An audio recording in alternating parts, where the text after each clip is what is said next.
You want my dog? Well, I think it's fairly safe to assume I've lost a couple friends over this. But it wasn't me what did it. This weekend a friend of mine asked me to keep an eye on her two kids while she and her hubby went away for the weekend for some couple time. Her mother was initially going to watch the kids, but fell through on short notice. She called me at 3 p.m. on Friday to come over in 3 hours. And my friend knew I probably wasn't doing anything, which was both hurtful and accurate. I said sure. She's got two kids, a girl who is 8 and a boy who is 5. They're good kids for the most part. The boy has a little bit of a snitching problem and the girl has a sharing problem. But it's 2 days. So I show up Friday after work while my friend gives me the rundown and her husband tells the kids he will beat them with their sibling if they're bad. The kids were unimpressed. The parents leave and it's just me and the kids in the house, and it's immediate pandemonium. The brother snitches on his sister for taking an extra cookie. The sister cries to me that her brother touched her switch, and I make the executive decision that they've got too much energy and if they're tuckered out they'll hopefully chill. So I asked the kids to track down bathing suits because we're going to my gym, which has a pool and a guest policy. I did let mom know what we were up to before we left and asked if it was okay if I brought my dog over. He doesn't shed and is house trained. She said that was fine. Operation Pool was a great success, though the locker room got a bit dicey. That's a whole other story. Once everyone was appropriately tired, including me, we made a pit stop on the way back to their house to grab my pooch. He's extremely well behaved and loves kids, and both kids were immediately all about the Dexter,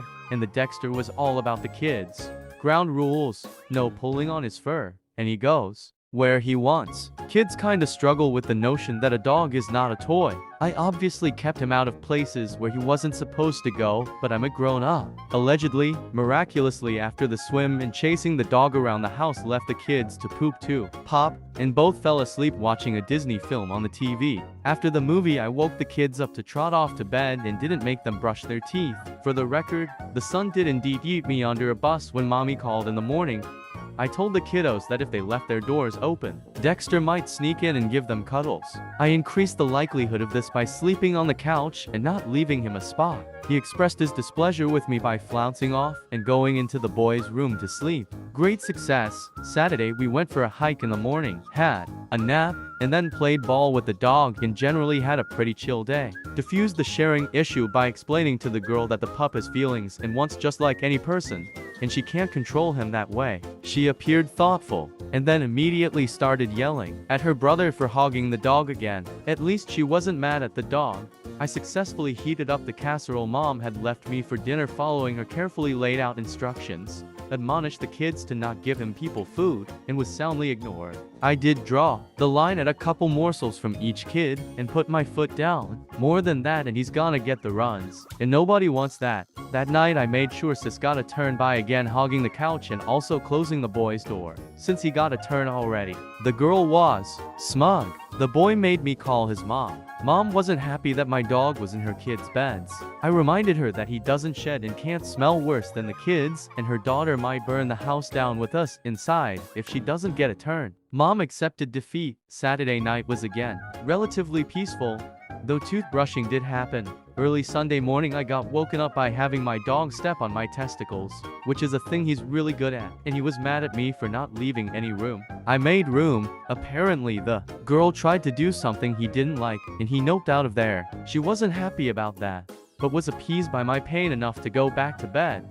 This morning was relatively chill, some more playing with the dog and some team tug of war. And mom and dad got back around lunchtime and thanked me for keeping their kids in one piece. The kids said bye to the pup and there were tears, and I loaded up myself and my dog and went back home to enjoy the relative peace and quiet. Yeah, I wish it ended there. Maybe an hour after we got home I get a phone call from a very frazzled sounding mom with kids crying in the background. She says they need my dog now. I'm sorry. What? You don't need a dog. You need my dog? Like, I don't need to come back and visit soon. You just want him? Well, the kids got so attached and they won't stop crying about missing the dog, and her husband don't have time for 2 kids and a puppy, and more guilt-inducing word vomit that was having precisely zero effect on me. Abso-fluffing-lutely not. Click. Still getting texts about being reasonable and you have time to train a new dog.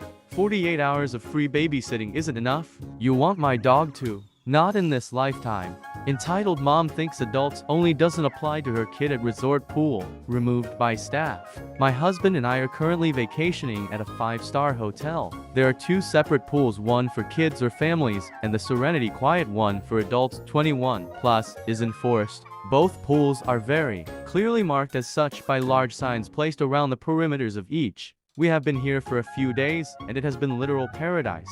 We have not run into many families or kids, and those that we did see were exceptionally well behaved and attended to by their parents. Until today, we went to the adult pool and got set up onto chairs. The pool was in front of us, and the hot tub was behind us. It was a tad chilly, so we ventured over to the hot tub, where we saw a kid, about 7, playing with a shit ton of Star Wars toys on the steps. Call me a Karen, I don't care, but this set me off.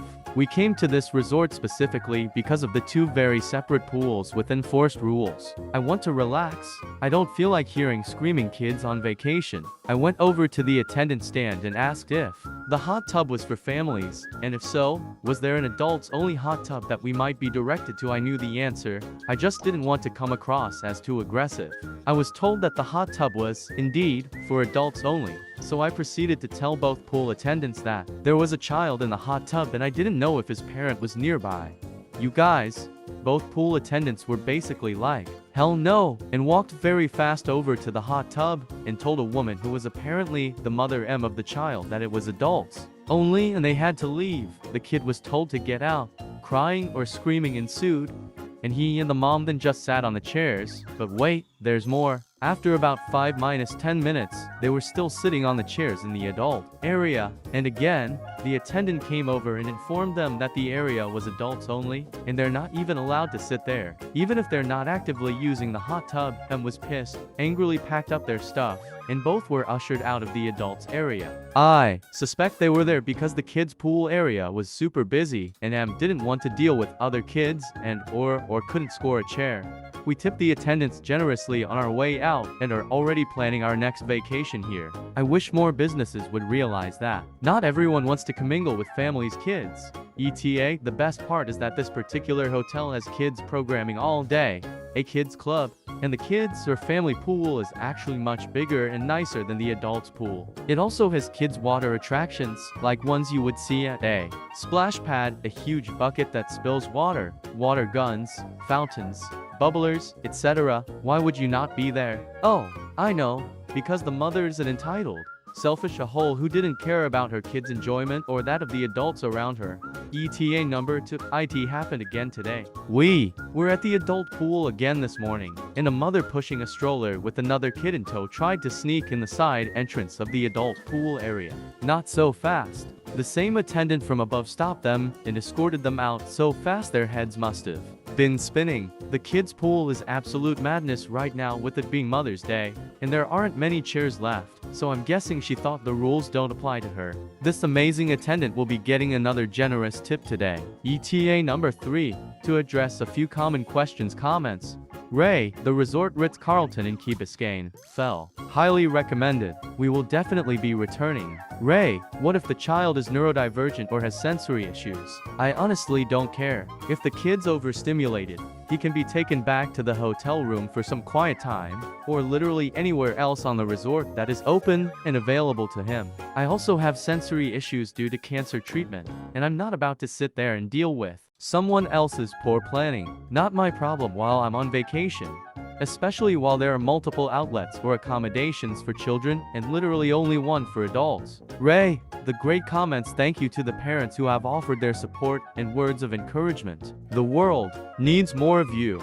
My father-in-law is trying to exclude me from my own pregnancy. After being engaged for the last 2 months, I found out that I was pregnant. Because it was unexpected and a very personal thing for me, I decided not to tell anyone but my fiancé until the 2nd trimester. We have now told family and close friends, who have shown nothing but support and excitement for everyone's first grandbaby. I still do not plan on announcing my baby to the world or on social media anytime soon. Personal preference. However, last night we told my fiancé's father, and to say him and I don't have the best relationship would be an understatement. For example, whenever my fiancé isn't around, He'll make statements such as "you have birthing hips" and other commentary about my looks, or mention my fiance's ex. To top it off, when we got engaged, he didn't congratulate us once and instead bragged to his friends and family about how my fiance just got a new job and graduated from college. Last night we told him I was pregnant and he made the entire subject about himself and my fiance, saying finally a boy to continue our bloodline. I can't wait to watch him at sports practices. We don't know the gender yet. And the entire time, my Phil talked about how my fiance is going to be such a great father. Not a single congratulations to me. And when his girlfriend mentioned buying baby clothes, he would cut her off and say, "Yeah, with what money? My money." But what really irritated me was the fact he got mad at me for waiting so long to tell him and wanted to know why he couldn't tell everyone about it and share it on Facebook, yet even texting me about it after I left. The entire time we were there, he referred to the baby as my fiancé and told us our lives were over and that we'll resent the kid. But at the same time, my Phil wants to watch the child for weeks at a time. He believes he is entitled to be in the room when the baby is born and if he wishes to. When I told my Phil I only wanted my fiancé in there, he told me that it wasn't my decision and I needed to include everyone in this experience. Let's just say my fiancé and I have had a long talk since then, and for my sanity, my father-in-law will not be seeing me or the child for a very long time.